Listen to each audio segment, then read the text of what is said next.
राम राम। ये वीडियो है गेट नोएडा प्राधिकरण और किसानों के बीच जो कानूनी तकरार है उससे मैं उभारूंगा। और इस वीडियो में हमारे कैमरामैन हैं अमित भाटी ग्राम डाढ़ा के, और मैं हूं सोनू भाटी ग्राम डाढ़ा का निवासी, गौतम बुद्ध नगर, गेट नोएडा। इस वीडियो के माध्यम से मैं बड़े सरल भाषा में ये बताने की कोशिश करूँगा कि बीइंग एन एडवोकेट की कानूनी प्रक्रिया कैसी रही है। हमारी कानूनी लड़ाई हमारी शुरू होती है 2011 गजराज एंड अदर्स करके केस है, 37,443/2011 का केस है। इसमें लगभग 1000 रिट्स हमारी फाइल हुई है, जो कि सारे गाँव की मिलके है, ग्रेटर नोएडा हो या फिर नोएडा हो। इन बात जो मेन बना था वो गजराज वाला था, तो इसमें 471 के आसपास की रिट का निर्णय इसमें आया था। और इस निर्णय पर मैं बात करूंगा इसमें क्या हुआ था आगे। कोर्ट के सामने जो हमारे वकील थे उन्होंने बात रखी कि जो लैंड एक्विजिशन एक्ट है जिसके तहत अथॉरिटी ने ज़मीनें ली हैं, उसमें हमने जो चैलेंज करे वो कुछ सेक्शन ऐसे थे, section 4, section 5A, section 6, section 17, ये सारे चैलेंज करे। मोटा मोटा अगर समझोगे सेक्शन 4 में क्या है कि जब आप ज़मीन लेते हो तो उससे पहले न्यूज़पेपर में पब्लिकेशन करनी पड़ती है अथॉरिटी को, उसके वो हमने चैलेंज करा। एक सबसे महत्वपूर्ण हमने जो चैलेंज करा वो था सेक्शन 5A। उसमें क्या होता था कि आप जब भी ज़मीन लोगे, लेने के बाद अथॉरिटी क्या करती है कि लेने के बाद आप कुछ टाइम तक जो है वहाँ पे आपत्ति दर्ज करने का मौका मिलता है किसान भाइयों को। लेकिन हमारे इस केस में ये हुआ कि किसान को वो मौका नहीं मिला आपत्ति दर्ज करने का अंडर सेक्शन 5A इस एक्ट के हिसाब से, लैंड एक्विजिशन एक्ट के हिसाब से। तो वो हमने चैलेंज करा। एक दूसरा होता है इसमें सेक्शन 6, उसमें होता है declaration that land is required for public purpose. उसमें हम ये डिक्लेयर करते हैं कि भैया जो ज़मीन सरकार ले रही है वो किसके लिए ले रही है। अगर आप मोटा मोटा समझोगे, और एक और चीज़ पहले, इससे पहले मैं आगे बढ़ूँ, सेक्शन 17 होती है special power in cases of urgency. मज़े की बात यह है कि अथॉरिटी ने सेक्शन 17 लगाया है, सेक्शन 17 के क्लॉज 1 और क्लॉज 4 में लगाया कि अर्जेंसी में हम गेट नोएडा की भूमि या नोएडा की भूमि अधिग्रहण कर रहे हैं, जबकि इमरजेंसी वाले क्लॉज यहाँ पे गलत लगाए हुए हैं। ये जो इन्वोक कर रहे हैं सेक्शन 17(1) और 17(4) इमरजेंसी वाले, ये सरासर गलत है, क्योंकि जो अथॉरिटी ने ज़मीन ली है वो ज़मीन ली है सेकेंडरी पर्पस के हिसाब से। प्राइमरी पर्पस क्या होता है, जहाँ पे रेल बिछनी हो, यहाँ पे कहीं डैम बनना हो, जो यहाँ पे कहीं नदी का कुछ प्रवाह चेंज करना हो, मतलब ऐसी चीज़ जो कि बहुत ज़्यादा ज़रूरी है, उसमें तो आप अर्जेंसी में ये सेक्शन लगा सकते हो। लेकिन अथॉरिटी ने यहाँ पे गलत वो इन्वोक करे हैं, तो इसी को हमने चैलेंज करा है। इस सेक्शन जो 5A है कि आपको 5A में क्या होता है कि अब जब आप ज़मीन लेते हो, ज़मीन लेने के बाद किसान भाइयों को मौका मिलता है कि आप आपत्ति दर्ज कराएं कि जो ज़मीन ली है कैसे ली गई है। लेकिन वो मौका भी हमें नहीं दिया, और वो भी उन्होंने फटाफट आगे बढ़ा दिया। ये कुछ जो चीज़ें हैं इस पे ही पूरा ट्रायल चला है। अब मैं सरल भाषा में आपको बताता हूँ कि मैंने जो भी बताया है ये थोड़ा सा टेक्निकल हो गया होगा। इसमें हुआ क्या है कि जो अथॉरिटी है, अथॉरिटी ने कहा कि जी मैं प्लान्ड इंडस्ट्रियल डेवलपमेंट लेके आ रहा हूँ, यानी कि मैं इंडस्ट्रीज़ लेके आऊँगा। अब पहले आप ये समझो, गेट नोएडा जो है, जो गेट नोएडा अथॉरिटी है, ये बनी कैसे है। ये 1991 में जो यूपी का एक्ट है 1974 है शायद, इंडस्ट्रियल डेवलपमेंट एक्ट यूपी का, उसके तहत गेट नोएडा का हमने निर्माण करवाया था सरकार ने 1991 में, ताकि यहाँ पे इंडस्ट्रीज़ आएँ। लेकिन जब ये केस हमने गजराज वाला कोर्ट में जब पहुँची, 1000 रिट पहुँची, तो उसमें ये पाया गया कि कहीं ना कहीं अथॉरिटी जो है अपने मकसद से भटक गई है। उनका काम था इंडस्ट्री डेवलपमेंट करने का, लेकिन उन्होंने क्या करा, रेसिडेंशियल प्लॉट्स काटे हैं।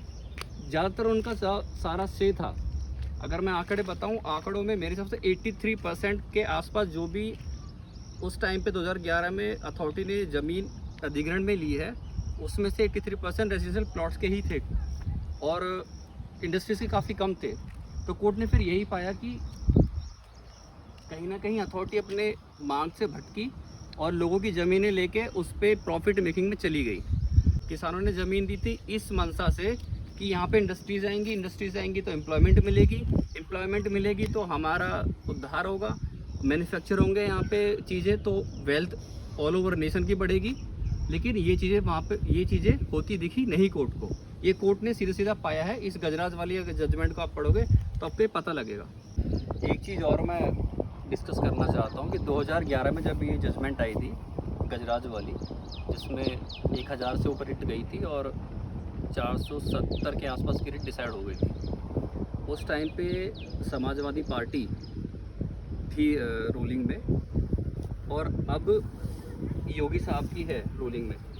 तो कहीं ना कहीं ये देखने को, अगर आप देखोगे उस टाइम जजमेंट और अब की जो सुप्रीम कोर्ट जजमेंट्स आ रही हैं, 2015 में भी आई है, 2018 में भी आई है, इनमें बहुत फ़र्क है। हम वोट तो दे देते हैं ऐसे ही, लेकिन वोट वहाँ देनी चाहिए जहाँ हमारा फ़ायदा हो रहा हो। अगर आप देखोगे 2011 में जब ये जजमेंट आई है, उस हिसाब से ये जजमेंट ऐसी जजमेंट है जिसका कोई मुकाबला नहीं है। और अगर इंडस्ट्रीज डेवलप करनी है अथॉरिटी को, अगर वो अथॉरिटी इंडस्ट्री डेवलप ना करे और यहाँ पे प्लॉट काटे, रेजिडेंशियल प्लॉट्स बनाए, प्रॉफिट मेकिंग कराए थर्ड पार्टीज़ की, सुपरटेक, अमरपाली, जो भी बड़ी बड़ी यहाँ पे जो कंपनी आई है, अगर वो इसमें फ़ायदा उठाए और जो कि हमारी ज़मीन है, तो हमें लगभग जो मुआवजा मिला है 2006 के आसपास मिला है। और उस टाइम पे जो रेट था 250 रुपये स्क्वायर मीटर का रेट के हिसाब से ज़मीन गई है। और आज मेरे हिसाब से कहीं भी 50,000 से 1 लाख रुपए की रेट है। मैं ये नहीं कह रहा कि उस टाइम पर इस टाइम में बहुत फ़र्क हो गया, मैं वो नहीं कह रहा। मैं बता रहा हूँ कि और उसी टाइम पे जो जिस ज़मीन पे जो हमारी ज़मीन गई है, मैंने ये सोच के ज़मीन दी, जब मैं किसान था मैंने ये सोच के ज़मीन दी है अथॉरिटी को कि आप यहाँ पे इंडस्ट्री डेवलप करोगे, मैं इंडस्ट्री बनाने के लिए आपको ज़मीन दे रहा हूँ। लेकिन जब मुझे ये पता लगता है कि मेरी ज़मीन पे इंडस्ट्री नहीं बन रही है, मेरी ज़मीन पे बिल्डिंग्स बन रही है, रेजिडेंशियल प्लॉट्स बन रहे हैं और वो उस पर प्रॉफिट कमा रहे हैं, तो मुझे दुख होता है इस बात का। बेंगलोर अथॉरिटी की जजमेंट है, वहाँ पे भी यही हुआ था कि कोर्ट ने वहाँ यही पाया गया था कि जो भी ज़मीन किसान की अगर जाती है और उस ज़मीन पे अगर प्रॉफिट मेकिंग कोई कमा रहा है, तो उसमें कहीं ना कहीं उसका हक बनता है कि वो भी उस प्रॉफिट में कुछ ले, कुछ हिस्सा उसको मिलना चाहिए। तो यही चीज़ें हमारी इस गुजरात में भी कोर्ट ने हेल्ड करी थी और 64% का कंपनसेशन दिलवाया भी था। खैर वो एक अलग बात है, क्योंकि बहुत बार ऐसा होता है, ये सुनने को मिलता है कि ज़्यादातर उनसे सुनने को मिलता है जो यहाँ पे बाहर से आके बसे हुए हैं। बाहर से जो आके बसे हैं उनको ग्राउंड रियलिटी तो पता नहीं है। उनको ये लगता है किसान बार बार मुआवजा ले लेता है, अथॉरिटी को परेशान करता है और ज़बरदस्ती मुआवजा लेता है, इनके पास पहले से बहुत पैसा है, पहले से बहुत ही है। अब आप ये बात ऐसे समझो कि जब ये हमारी ज़मीनें थी, जिस टाइम पे मुआवजा मिला था, उस टाइम पे 2006, 7, 8 जो भी टाइम पीरियड रहा है, उस टाइम पीरियड में यहाँ की सिचुएशन कैसी थी? बहुत ही उपजाऊ ज़मीन थी, फर्टाइल लैंड इसको कहते हैं। यहाँ तक कि जाने में डर भी लगता था यहाँ से वहाँ, क्योंकि जंगली जानवर भी इतने थे। तो ऐसी ज़मीन को आप उखाड़ के फेंकोगे और वहाँ पे फिर इंडस्ट्री डेवलप करोगे, ये कह के आप हमारी ज़मीन लेते हो और उसके बाद यहाँ पे प्लॉट्स लग जाते हैं। तो ये कहीं ना कहीं अथॉरिटी ने भी इसमें नाकामी अथॉरिटी की दिखती है। और इसी बात पे कोर्ट ने किसान भाइयों को बहुत बड़ी राहत दी थी गुजरात में। आगे भी फिर किसानों ने रिट्स लगाई, लेकिन सरकार बदल गई। उस टाइम पे 2011 में समाजवादी पार्टी थी, उसके बाद सरकार बदल गई और अब हमारी कोई सुनने वाला है नहीं। अब जो माइंडसेट है बीजेपी गवर्नमेंट है, योगी साहब है, उनका माइंडसेट सिर्फ एक ही है, कैपिटलिस्ट की इंडस्ट्रीज़ बनाओ और किसानों का जो भी है उसको ठंडे बस्ते में डालो। गौतम बुद्ध नगर का जो आउटपुट है एक्सपोर्ट में, मतलब इंडिया में यूपी का एक्सपोर्ट मात्र 5% से कम ही है। उसमें मेजॉरिटी जो एक्सपोर्ट है पूरे यूपी के अंदर वो गौतम बुद्ध नगर का है, लगभग 2 से 3% आता है। ये वो क्रीम एरिया है जो यूपी गवर्नमेंट भी चाहेगी कि यहाँ पे मतलब हब है, इंडस्ट्रीज़ है, उनका पता है कि यहाँ से एक्सपोर्ट जाना है। हायर कंपनी है, सैमसंग है, ओप्पो है, मतलब बहुत सी ऐसी बड़ी बड़ी कंपनी है जो यहाँ पे इस्टेब्लिश्ड है और उनको भी पता है कि ये कोर एरिया है। और इसी वजह से शायद से किसानों की नहीं सुनी जा रही है। अगर ये गवर्नमेंट ना होती तो हो सकता है समाजवादी होती या कोई भी पार्टी होती तो किसानों के हित में होती। जब वोट दे रहे हैं तो किसको वोट दे रहे हैं, उनका मकसद क्या है? पार्टीज़ का, पॉलिटिकल पार्टीज़ का एक मेन थीम होता है जिस पे वो चलती है। कहीं ना कहीं समाजवादी पार्टी वगैरह ये किसानों को ज़्यादा समर्पित है। तो अब हम अथॉरिटी के सामने हैं और अथॉरिटी के सामने जजमेंट जो आई थी गजराज वाली, इसके इश्यूज़ क्या फेरे हुए थे, जिसको तनकी भी बोला जाता है। इश्यूज़ मतलब जिस पे पूरी बहस होगी कोर्ट के अंदर, वो कुछ इश्यूज कोर्ट ने फ्रेम करे थे, वो कौन कौन से थे, ताकि यार आपको और अच्छे जजमेंट के बारे में आपको और अच्छे से इंसाइट मिल पाए। पहला इशू ये था कि object and purpose of 1976 act, जिसके तहत किसान भाइयों की ज़मीनें अधिग्रहण करी गई थी, प्राधिकरण ने जो ली थी, उसका मतलब क्या था। तो उसमें कोर्ट ने ये पाया, इस इशू को डिसाइड करते हुए कोर्ट ने ये कहा कि कहीं ना कहीं अथॉरिटी अपने मार्ग से भटक गई है। उसका काम था इंडस्ट्री डेवलप करना, लेकिन इंडस्ट्री डेवलप ना करते हुए वो लग गई रेसिडेंशियल प्लॉट्स काटने, जिसका हक, जिसकी ज़मीन गई है किसान भाई की, उसे मिलना चाहिए। अगर उसकी प्रॉपर्टी 250 रुपये स्क्वायर मीटर में जाती है और आगे थर्ड पार्टी को अथॉरिटी बेचती है और उसमें वो पैसे कमाते हैं, तो उसका कुछ भाग जो है किसान भाई को मिलना चाहिए। ये उनका कानूनी अधिकार बन जाता है इसी एक्ट में जिससे उन्होंने उठाई है अथॉरिटी ने ज़मीन। उसी के सेक्शन 18 में कहा गया है कि उन्हें उसका अधिकार मिलना चाहिए। तो कोर्ट ने कहा कि we thus are of conclusive opinion that the dominant purpose of the act is industrial development, यानी कि जो मोटा मोटा हम जो दिख रहा है डोमिनेंट पर्पस, जो पर्पस अथॉरिटी का, वो कहीं ना कहीं इंडस्ट्रियल डेवलपमेंट करने के लिए तो नहीं दिख रहा है। And the authority in its action has not bonafide and truthfully followed the objective of the act. और इस सेक्शन 18 को, जो आपका किसान भाई का अधिकार था कंपनसेशन पाने का, इसको हमने, जो हमारे वकील थे, उन्होंने इस तरह से सपोर्ट करा था कि जो केस है Ramaswamy versus Bangalore development authority 2010, इस 2010 वाले जो केस है, इसमें कोर्ट ने कैटेगरीज बनाई थी कि जब सरकार भूमि लेती है तो किस पर्पस से लेती है। पहला होता है प्राइमरी पर्पस होता है कि, और सेकंड, फिर दूसरा सेकेंडरी पर्पस होता है। तो किस पर्पस के लिए ली है। वैसे तो अथॉरिटी ने अर्जेंसी वाले क्लॉज लगाए थे सेक्शन 17 का क्लॉज 4, जो कि अर्जेंसी में आता है प्राइमरी पर्पस के लिए। लेकिन कोर्ट ने पाया नहीं, अथॉरिटी ने सिर्फ सेकेंडरी पर्पस की तरह से यूज़ करी है, यानी कि रेजिडेंशियल प्लॉट ज़्यादा काटे हैं, जो कि 83% के आसपास तक का वेटेज है, और इंडस्ट्रीज का उतना वेटेज है नहीं। इस वजह से जो है कोर्ट ने इस जजमेंट पर रिलाई करते हुए किसान भाइयों को अतिरिक्त 64% कंपनसेशन देने की बात कही थी, जो कि इसमें जस्टिफाइड है इस जजमेंट में। सेकंड इशू था वेदर एक्विजिशन कंपलसरी। दूसरा इशू बना गया था कि जो किसान भाई की अधिग्रहण जो आपने करनी है, भूमि अधिग्रहण करनी है, क्या वो बहुत ज़्यादा जरूरी था। It is clear that the stand of the authority that unless the land is acquired by the authority it cannot carry any development works under 1976 act is misconceived and incorrect। Authority का ये कहना कि जब तक मैं ज़मीन नहीं ले लूँगा तब तक मैं कुछ काम नहीं कर पाऊँगा, ये कोर्ट ने पाया कि ये इनकरेक्ट है, मिसकंसीव्ड है। It is not far to seek that authority labouring under above misconception has concentrated only on acquisition of land without taking care of the other modes and means of industrial development and excessive acquisition of fertile agricultural land is due to above mindset of the authority। Court ने कहा ये जो authority का mindset है कि मैं कुछ काम नहीं कर पाऊंगा जब तक मैं ज़मीन ना ले लूँ, ये कहीं ना कहीं गलत है, हम ये पाते हैं। और सिर्फ कोर्ट का एक ही दिमाग आ रहा है कि कैसे भी करके सारी ज़मीन मैं ले लूँ, और उसके बाद या कि ये उस पर अथॉरिटी ने ये ध्यान नहीं दिया कि ज़मीन के अलावा आपको जो और चीज़ें डेवलप करने की जरूरत होती है, सेकेंडरी मीन्स जो होती है इंडस्ट्री को लगाने के लिए, उस पर ना फोकस करते हुए सिर्फ अथॉरिटी ने ये फोकस करा है कि मैं किसान की ज़मीन ले लूँ।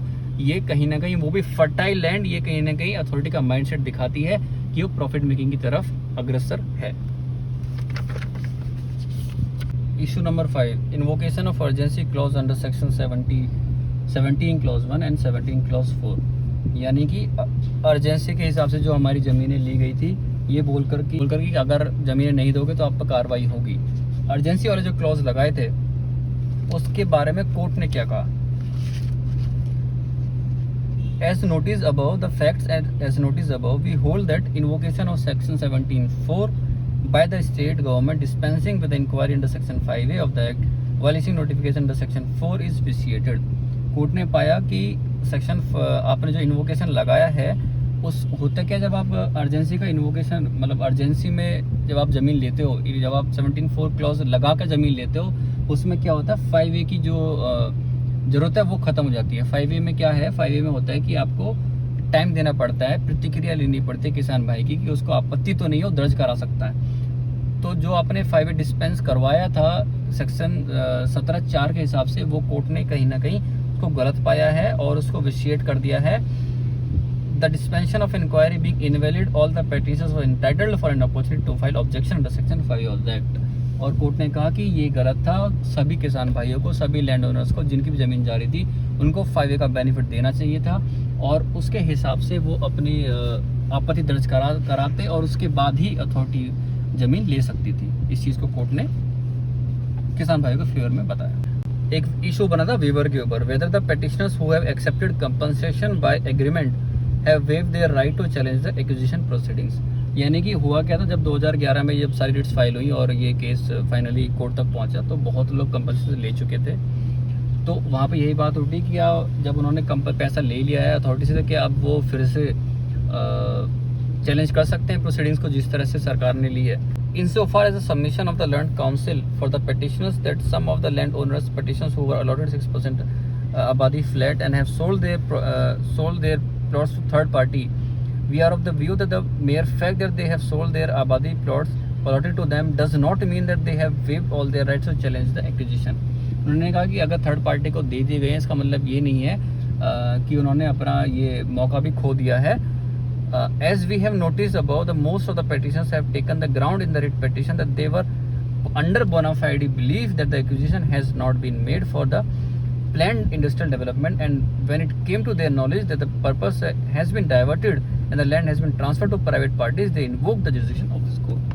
उसमें कहा कि किसान भाइयों ने कहा, जो उनके वकील थे उन्होंने ये दलील रखी कि हमें ये नहीं पता था, हम इस बिलीफ में थे, हम ये बोनाफाइड वजह से हम ये मान के चल रहे थे कि जो हमारी ज़मीन जा रही है वो सिर्फ और सिर्फ प्लान इंडस्ट्रियल डेवलपमेंट के लिए जा रही है, यानी कि कंपनियां आएंगी, फैक्ट्रीज आएंगी, उसके लिए जा रही है। जब हमें ये पता लगा कि फैक्ट्री को ना जाके वहाँ पे रेजिडेंशियल प्लॉट्स बने हैं, तब हम आपके समक्ष आए हैं कि हमारे साथ धोखाधड़ी हुई है और हमारी जो ज़मीन थी वो इंडस्ट्रीज़ को ना देके थर्ड पार्टीज बड़े बड़े बिल्डर्स को दी गई है और इस पर ये लोग पैसे कमा रहे हैं जिससे हमें भी वंचित रखा हुआ है। तब हम कोर्ट में आए हैं। So in these circumstances we are of the view that it cannot be presumed that the petitioners landowners have waived their rights and cannot be non-suited on the ground that they have waived their rights. तो इसलिए court ने पाया कि इस वजह से कि वो बोनाफाइड पर्चेसेस थे और उनको नहीं पता था, इस वजह से इनको नहीं मना करा जा सकता कि ये इन्होंने पैसा ले लिया और अभी चैलेंज नहीं कर सकते। ये कोर्ट ने हेल्ड करा था इसमें। अब हम कोर्ट का फैसला सुनते हैं। कोर्ट की जजमेंट क्या रही, जजमेंट की कॉपी ओरिजिनल। इसमें ग्रुप हुआ क्या था कि गांव इतने सारे थे कि उनको, और हर गांव से बहुत सारी रिट्स थी। जैसे फॉर एग्जांपल हमारा गांव डाढ़ा है, तो गांव डाढ़ा को ग्रुप 8 में बनाया और उसमें कई सारी रिट है, जैसे कि एक धर्मपाल की थी, एक रणवीर डाढ़ा की थी। तो उस तरह से सारी रिट्स को कंबाइन करके ग्रुप 8 का नाम दिया। ग्रुप 8 में मतलब कि डाढ़ा। तो इसी तरह से ग्रुप 38 और एक ग्रुप 40 आपका देवला का था और ग्रुप 38 था आपका यूसुफपुर। तो इनको छोड़ते हुए बाकी के जो सारे गांव थे सबके लिए जजमेंट पास करी गई और उसमें ये निर्णय आया था जो मैं आपके सामने पढ़ना चाहता हूँ। All the other writ petitions except, जो मैंने आपको बताई है डिस्पोज, उनके लिए ये डायरेक्शन आई। ए, द पेटिशनर जिन्होंने याचिकाएं डाली हैं shall be entitled for payment of additional compensation to the extent of same ratio 64%, कि उन्हें सबको 64% का जिन्होंने भी याचिका डाली है उनको मिलना चाहिए। as paid for village patwar in addition to the compensation received by them under 1997 rules award, which payment shall be ensured by the authority at an early date.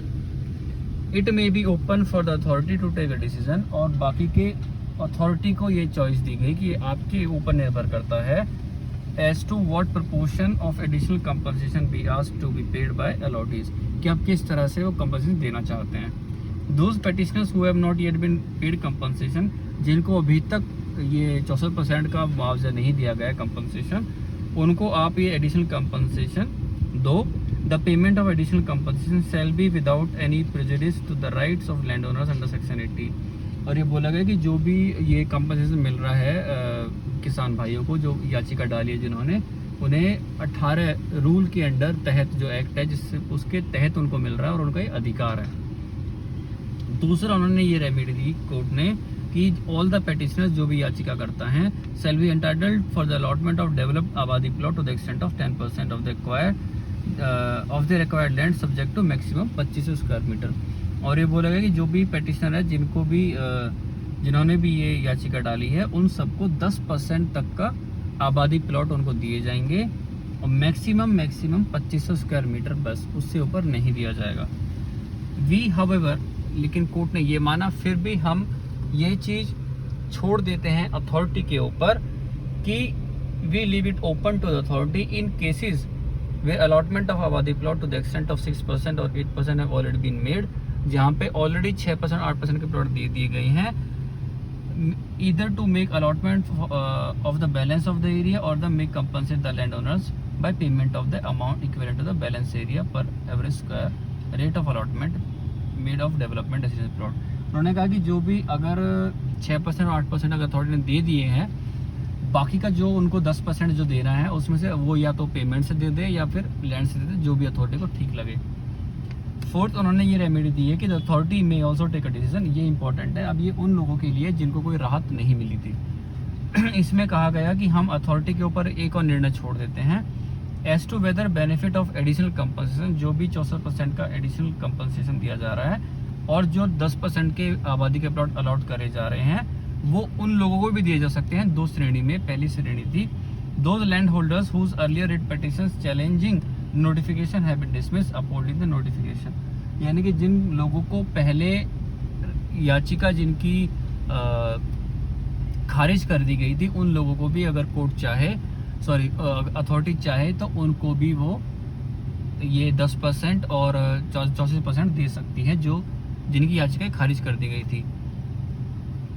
दूसरा, those land holders who have not come to the court, और वो किसान भाई जो भूमिधर जो court नहीं पहुंचे हैं, उनको भी अथॉरिटी चाहे तो ऊपर की रेमेडी जो मैंने बताई 10% और 64% का मुआवजा दे सकती है। तो मैं और भी बाकी की थी वो, लेकिन हमारे लिए वो इतनी वो नहीं रहेगी रेमेडी, ज़रूरत नहीं है उसकी जानने की। लेकिन कहने की बात ये कि कोर्ट ने ये निर्णय अथॉरिटी के ऊपर छोड़ रखा है कि जो भाई जिनकी याचिकाएं खारिज हो गई थी उनको भी कोर्ट अथॉरिटी चाहे तो दे सकती है, और जिनके जो लोग कोर्ट तक नहीं पहुंचे हैं उनको भी, अगर यही सब्जेक्ट मैटर है तो उनको भी ये दी जा सकती है। और एक केसेस में ये भी उठा था कि पेटिशनर यानी कि जो सिर्फ याचिका जिनकी रिट में नाम पड़े हैं उन्हीं को वो मुआवजा मिल रहा है, ना कि जिनके नाम नहीं पड़े हैं। तो इस पे भी कोर्ट ने कहा है कि अगर अथॉरिटी चाहे तो दे सकते हैं, यानी कि अगर अथॉरिटी प्रेशर बनाया जाए, अथॉरिटी से बात करी जाए तो उन लोगों को भी ये मुआवजा मिल सकता है। ये इस जजमेंट का था गजराज वाली जो 2011 में आई थी। इसके बाद कई सारी जजमेंट्स आई है, आपकी सुप्रीम कोर्ट की भी आई है, 15 में आई है, 18 में भी आई है, और भी कई याचिकाएं आई है। इसके भी जो 1000 रिट्स थी उसमें से लगभग आधी रिट्स तो इसमें तय हो गई, बाकी की और जजमेंट है वो भी पेंडिंग है। अगर आप लोग चाहते हो कि मैं आगे की जजमेंट्स या भी आपको बताऊं तो आप कमेंट में बता सकते हैं कि उसके लिए मैं आगे वीडियो अपलोड कर दूंगा। गजराज वाली जो जजमेंट थी ये अशोक भूषण जी ऑनरेबल जस्टिस है, उन्होंने ये जजमेंट डिलीवर करी थी, और एस खान जस्टिस है, उन्होंने कुछ बातें कही थी। इनको जनरली हम कह सकते हैं जजों की जो दिल की बात है कि वो समझते हैं केस से, वो उन्होंने किस प्रकार की मैं आपको ये बता सकता हूँ।